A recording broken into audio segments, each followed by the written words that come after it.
बिस्मिल्लाहिर्रहमानिर्रहीम। अस्सलाम वालेकुम दोस्तों, वेलकम करते हैं इमरान ऑफिशियल में। वो तमाम मेरे भाई जो सऊदी अरब में रह रहे हैं, अचानक कोरोना में इतना ज़्यादा बढ़ाव हो चुका है, बहुत तेज़ी से कोरोना फैलने लगा है।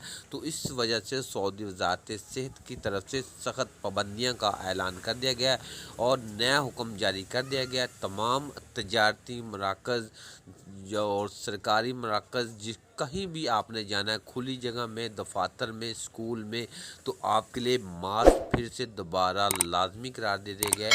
किसी भी तजारती मराकज़ में अगर आप जाना चाहते हैं तो मास्क अपने साथ रखें, मास्क लेके जाएं, नहीं तो तजारती मराकज़ में दाखिल नहीं होना दिया जाएगा।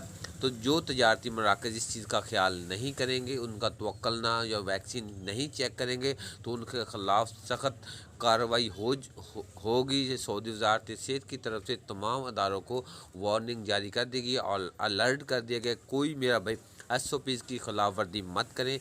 जैसा कि एक जो 2 दिन से कोरोना बहुत मुसलसल तेज़ी से बढ़ रहा है, इस वजह से जैसे कि पहले मास्क पर पाबंदी, मास्क लाजमी करार दिया जाता, फिर बाद में पाबंदी हटा दी थी, तो आज फिर ऐलान हो चुका है सऊदी वज़ारत सेहत की तरफ से तमाम जगहों पर, खुली जगह पर, दफातर पर, काम वाली जगह पर मास्क लाजमी करार दे दिया गया है। तो मेरा भाई इस चीज़ का आप ख्याल करें, नहीं तो आपको जुर्माना या सज़ा भी हो सकती है। और जो इस चीज़ का ख्याल नहीं करेंगे, जो तजारती मराकज़ वाले भी, उनको भी तजारती मराकज़ वालों को भी कानून की खिलाफ वर्जी करेंगे, तो उनको भी, उनके ख़िलाफ़ भी कार्रवाई